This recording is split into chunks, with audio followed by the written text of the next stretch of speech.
Good morning friends, welcome back to my YouTube channel. आज मैं आपके लिए हिंदी का क्लास लेके आई हूँ जो आपके एमपी पटवारी के लिए बहुत ही बेनिफिशियल है। जिसमें से कुछ टॉपिक मैंने करवा दिए थे, जैसे कि आपके वर्णमाला हो गया था, स्वर व्यंजन, ये पिछली क्लास में मैंने करवा दिए थे। आज नेक्स्ट पार्ट है विराम चिन्ह, जिसे इंग्लिश में अगर बोले तो फुल स्टॉप बोलते हैं। मैंने सभी इम्पॉर्टेंट टॉपिक ही लिए हैं। इसमें विराम चिन्ह के बारे में पूरा मैंने वर्णन किया है, पूरा डिस्क्राइब किया है। तो प्लीज़ वीडियो को एंड तक देखिए। वीडियो अच्छा लगे तो please like, share and subscribe कीजिए और बेल आइकन को प्रेस कर लीजिए ताकि मेरे सभी वीडियो की नोटिफिकेशन सबसे पहले आप तक पहुंचे। तो चलिए जान लेते हैं विराम चिन्ह का क्या है। हिंदी में बोलेंगे विराम चिन्ह। विराम से तात्पर्य ठहराव है, रुकना होता है। जिस प्रकार कार्य करते समय बीच बीच में रुकते हैं, उसी प्रकार लेखन शैली में भी बीच बीच में विराम की आवश्यकता होती है। इस विराम को वाक्य के बीच में या अंत में निर्धारित चिन्हों के द्वारा लिखा जाता है। श्री कामता प्रसाद के अनुसार 20 विराम चिन्हों की संख्या बताई गई है। तो कामता प्रसाद गुरु ने 20 विराम चिन्हों की संख्या बताई है।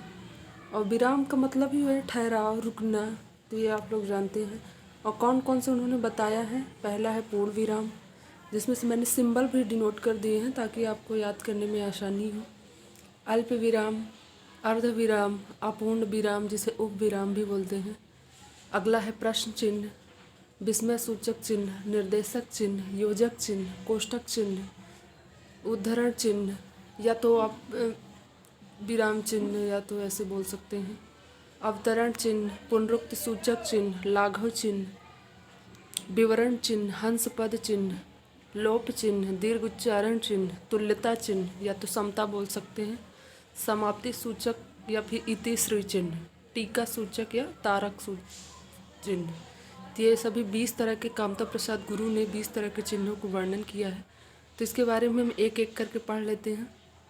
और इन्होंने क्या कहा था कि पूर्ण विराम को छोड़कर सभी का संबंध अंग्रेजी से जोड़ा है। कामता प्रसाद गुरु ने पूर्ण विराम यानी कि फुल स्टॉप को छोड़कर सभी का संबंध इंग्लिश से जोड़ा है। तो हम जान लेते हैं पूर्ण विराम क्या है। प्रश्नवाचक और विस्मयबोधक। प्रश्नवाचक भी आप जानते हैं, जैसे हम कोई सवाल करते हैं तो वहाँ पे क्वेश्चन टैग लगता है, प्रश्नवाचक, हम प्रश्न कर रहे हैं। और विस्मयबोधक, विस्मयबोधक जैसे कि आप मान लीजिए कोई आश्चर्यजनक या तो कोई हर्षोल्लास, जैसे कि वाह, हे, हाय, ऐसे बोल सकते हैं। बोधक वाक्यों को छोड़कर सभी वाक्यों के अंत में विराम चिन्ह लगाया जाता है। जैसे मोहन स्कूल जाता है तो प्रश्नवाचक में तो अगर रहेगा तो प्रश्नवाचक ही लगेगा। विस्मयबोधक रहेगा तो फुल स्टॉप और नीचे एक बिंदी सी होती है, उस टाइप में लगेगा। तो ये जान लीजिए आप। इसका एग्जाम्पल है मोहन स्कूल जाता है, ये नॉर्मल सा है। अगला जान लेते हैं अल्प विराम। बोलते या पढ़ते समय थोड़ा रुकने पर अल्प विराम होता है। अल्प का मतलब ही होता है कम, जरा सा। तो क्या है, बोलते या पढ़ते समय थोड़ा रुकने पर अल्प विराम होता है, जबकि पूरे शब्द के पूरे होने पर विराम चिन्ह लगता है। जब वो सेंटेंस पूरा हो जाता है तब विराम चिन्ह, विराम मतलब बस ठहराव, रुक जाना। जब सेंटेंस पूरा हो जाता है तो विराम चिन्ह लगाते हैं। अब जब हमको थोड़ा सा रुकना होता है तो वहाँ पे हम अल्प विराम लगाते हैं। तो ये इसका एग्जाम्पल ही है, बैठो खाना खा कर जाना। तो बैठो, जरा सा हम रुक रहे हैं, खाना खा कर जाना, यहाँ पे पूरा सेंटेंस हो गया है, यहाँ पे विराम चिन्ह लगाया गया है।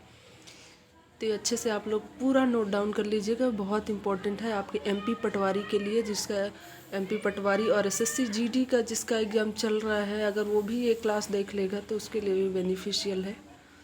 अगला देख लेते हैं अर्धविराम, जहाँ अल्प विराम की अपेक्षा कुछ अधिक व पूर्ण विराम की अपेक्षा कुछ कम रुकना पड़े। जैसे अल्प विराम में हम थोड़ा सा कम रुकते हैं, लेकिन इसमें थोड़ा सा अल्प विराम की अपेक्षा थोड़ा सा ज़्यादा रुकेंगे और पूर्ण विराम की अपेक्षा थोड़ा सा कम। वहाँ अर्धविराम चिन्ह लगाते हैं। इसके साथ ही किसी भी शब्द के भिन्न अर्थ बताने के लिए भी अर्धविराम होता है। इसी प्रकार विरोधपूर्ण कथनों को अलग करने के लिए अर्धविराम का प्रयोग किया जाता है। इसका एग्जाम्पल देख लेते हैं, जैसे सूर्योदय हो गया, यहाँ पे अर्धविराम लगा है। ये अल्प विराम से थोड़ा ज़्यादा रुकना पड़ा है। यहाँ पे सूर्योदय हो गया है, चिड़िया चहकने लगी और कमल खिल गए। यहाँ पे जब सेंटेंस पूरा हो गया तो पूर्ण विराम लग गया। तो ये एग्जाम्पल आप अच्छे से देखिएगा। सूर्योदय हो गया, अर्धविराम है, चिड़िया चहकने लगी और कमल खिल गया। तो ये पूर्ण विराम। अगला देख लेते हैं प्रश्न चिन्ह। प्रश्न चिन्ह का मतलब है जब हम कोई क्वेश्चन कर रहे हैं, किसी प्रश्न पूछ रहे हैं, जिन वाक्यों के द्वारा कोई प्रश्न पूछा जाता है उन शब्दों के अंत में प्रश्नवाचक चिन्ह लगाया जाता है। जैसे कहाँ जा रहे हो, कहाँ ये प्रश्नवाचक है, कहाँ, क्यों, कब, कैसे, ये सभी प्रश्नवाचक है।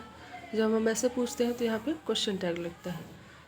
अगला देख लेते हैं विस्मय सूचक चिन्ह। विस्मय सूचक चिन्ह में क्या होता है? हर्ष, शोक, घृणा, भय, आश्चर्यचकित आदि भावों को जब हम प्रकट करते हैं उसके लिए विस्मय बोधक चिन्ह का प्रयोग होता है। वो तो चाहे खुशी हो, चाहे दुखी हो, चाहे आश्चर्यजनक की बातें हों, अचानक से जब हम कोई चीज़ देखते हैं तो उसमें विस्मय सूचक चिन्ह लगता है।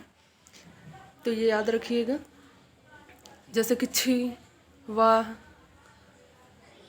और ये याद रखिएगा। अगला देख लेते हैं निर्देशक चिन्ह।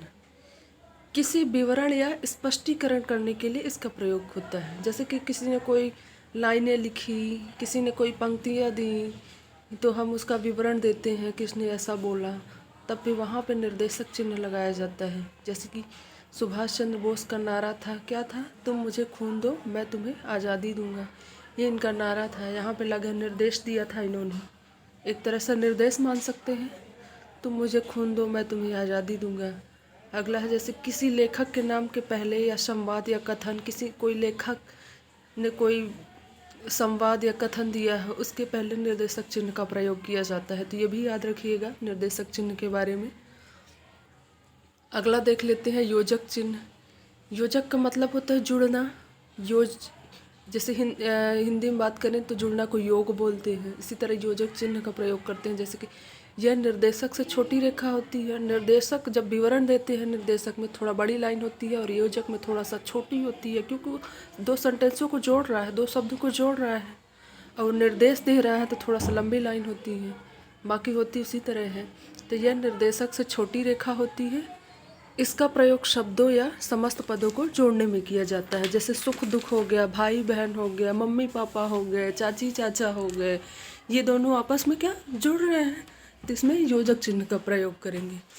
इसका प्रयोग समता बोधक शब्द जोड़ने में होता है, अर्थात किसी चीज़ से समानता बताने वाले शब्द। जैसे मैं बता दें, समानता, दिन रात, सुख दुख, ऐसे जोड़ सकते हैं। चाचा चाची, मम्मी पापा, नाना नानी, ऐसे सेंटेंस बना सकते हैं आप योजक चिन्ह का प्रयोग करके। ऑब्जेक्टिव में अलग अलग ऑप्शन दे देता है। जैसे कि प्रश्नवाचक का दे दिया, विस्मय बोधक का दे दिया, पूर्ण विराम का दे दिया, अल्प विराम का दे दिया। आपसे क्वेश्चन पूछ लिया तो उसमें आपको पहचानना रहता है ये कौन सा चिन्ह है। तो इसलिए आप सभी अच्छे से नोट डाउन कर लीजिएगा। बहुत ही इम्पोर्टेंट फैक्ट लेके आई हूँ मैं। और इस शब्द में हमेशा सा, सी, से शब्द होता है और सा, सी के पहले ही योजक चिन्ह लगता है। तो ये भी याद रखिएगा। अगला देख लेते हैं कोष्टक चिन्ह। कोष्टक चिन्ह का प्रयोग तब करते हैं जब हमको कोई उसके बारे में अतिरिक्त जानकारी देनी होती है, एक्स्ट्रा नॉलेज देना होता है। जैसे वाक्य में आए किसी शब्द या कथन के विषय में अतिरिक्त जानकारी देने के लिए कोष्टक चिन्ह का प्रयोग होता है। जैसे यह भगोड़ा सिपाही है, हम इसको और अच्छी तरह से डिस्क्राइब कर सकते हैं कि क्या बोल सकते हैं, भागा हुआ सिपाही है। तो ये भी याद रखिएगा, कोष्टक में हम एक्स्ट्रा जानकारी देने के लिए यूज करते हैं। तो ये भी याद रखिएगा। इसका सिंबल भी मैंने छोटा कोष्टक, मझला कोष्टक, बड़ा कोष्टक मैंने दे रखा है ताकि आप लोगों को याद करने में आसानी हो। अगला देख लेते हैं उद्धरण चिन्ह या तो अवतरण चिन्ह। ये 9th और 10th मैंने दोनों को ले लिया है।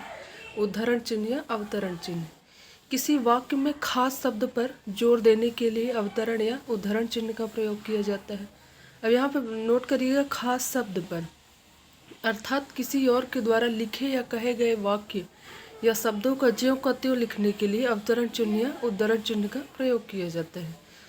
अगर कोई ने कोई नारा दिया हो या किसी ने कोई पंक्ति लिखी हो, पोएम लिखा, कुछ भी लिखा हो, उसका हूबहू लिखने के लिए हम उद्धरण चिन्ह या अवतरण चिन्ह प्रयोग करते हैं। मतलब उसमें हम कोई भी मॉडिफिकेशन नहीं करते, कोई भी बदलाव नहीं करते हैं।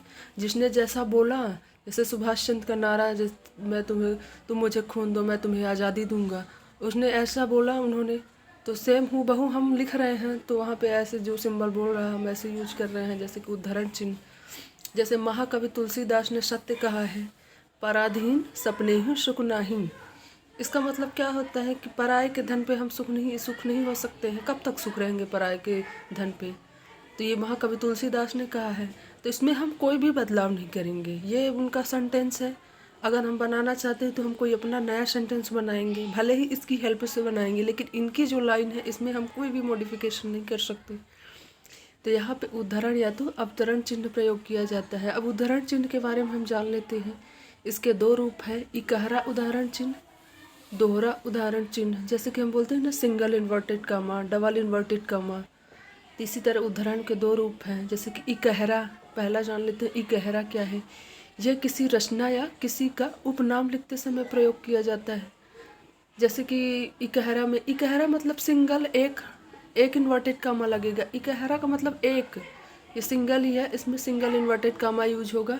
और ये किसी का उपनाम लिखते समय या तो हम सरनेम भी लिखते समय यूज कर सकते हैं। तो ये याद रखिएगा। जैसे कि अमिताभ बच्चन हो गया, तो बच्चन ये हम किसी का उपनाम लिख रहे हैं, क्योंकि उनको बच्चन के नाम से भी जाना जाता है ना, बच्चन बोल सकते हैं। तो ये उनका उपनाम हो गया। जैसे कि सूर्यकांत त्रिपाठी निराला बोल सकते हैं, जो कवि हैं। तो निराला निराला भी अगर हम बोल रहे हैं तो भी हम जान जाएंगे कि उन्हीं के बारे में बात हो रही है। निर्मला, अगर जैसे निर्मला सीतारमण हो गया, अगर इनका उपनाम निर्मला भी हम बोलेंगे तो ये जान जाएंगे, ये सभी के उपनेम हैं। तो यहाँ पे क्या लगेगा, सिंगल इन्वर्टेड कामा लगेगा। हिंदी में बोले तो इकहरा दो उद्धरण चिन्ह, यहाँ पे एक सिंगल वाला लगेगा। तो ये याद रखिएगा। इसमें क्या है, किसी सूक्ति या कहावत को वाक्य से अलग करने के लिए इसका प्रयोग किया जाता है। किसी सूक्ति या कहावत को वाक्य से अलग करने के लिए इसका प्रयोग किया जाता है। जैसे नाच न जाने आंगन टेढ़ा, ये एक कहावत है, हम इसको सिंगल इन्वर्टेड में लिख रहे हैं, इकहरा उद्धरण चिन्ह, नाच न जाने आंगन टेढ़ा। तो ये याद रखिएगा। अब इसको थोड़ा सा और जान लेते हैं। दोहरे उद्धरण चिन्ह का प्रयोग प्रत्यक्ष कथन या किसी पुस्तक की पंक्तियों का ज्यों का त्यों प्रकट करने के लिए किया जाता है। तो दोहरे उद्धरण में हम डबल इन्वर्टेड कामा यूज करेंगे। दोहरा मतलब दो, दोहरे उद्धरण चिन्ह का प्रयोग प्रत्यक्ष मतलब कोई साक्ष्य, कोई सत्य कथन हम लिख रहे हैं, या फिर किसी पुस्तक की पंक्तियों को लिख रहे हो। अगर किसी पुस्तक की पंक्तियों को हम ज्यों का त्यों लिखेंगे, ऐसा तो नहीं है कि हम बुक बदल देंगे, बुक में जो लिखा है हम उसको बदल देंगे। किसी ने कविता लिखी, किसी ने श्लोक लिखा है, कुछ भी लिखा हो ग्रंथ, तो वो उनका अपना विचार है, वो अपना विचार लिखते हैं। अगर हमको अपना बनाना है तो हम अपना विचार रखेंगे, तो उनमें हम बदलाव नहीं कर सकते हैं। जैसे आत्मा अमर है, ये एक सत्य है, प्रत्यक्ष है, जैसे इसमें लिखा भी है प्रत्यक्ष कथन, ट्रू यूनिवर्सल ट्रूथ बोल सकते हैं। आत्मा अमर है, वह कभी नहीं मरती, ये भी बात सही है, वह कभी नहीं मरती, ये बात बिल्कुल प्रत्यक्ष है। इसलिए इसके लिए दोहरे उद्धरण चिन्ह का प्रयोग करेंगे। तो ये भी याद रखिएगा, मोस्ट इम्पॉर्टेंट पॉइंट है। वीडियो को एंड तक देखिएगा प्लीज़, और सभी पॉइंट आप लोग नोट डाउन कर लीजिए। अगला जान लेते हैं लाघव चिन्ह या तो संक्षेपण। संक्षेपण का मतलब ही है, जैसे लाघव अगर मैं बोल रही हूँ, लाघव का ऐसे समझ सकते हैं लघु। लघु का मतलब जानती हैं, छोटा। संक्षेपण का मतलब होता है संक्षेप में बताइए, छोटे में बताइए, छोटा करके बताइए। जैसे कि किसी बड़े शब्द को संक्षिप्त रूप में लिखने हेतु आद्य अक्षर, आद्य मतलब कि आगे वाला जो अक्षर होता है, कि इस चिन्ह का प्रयोग किया जाता है। जैसे हम उत्तर प्रदेश लिख रहे हैं तो हम शॉर्ट में लिख देंगे, ऊ बना के ये लाघव चिन्ह लगा देंगे, विप्रा बना के लाघव चिन्ह लगा देंगे।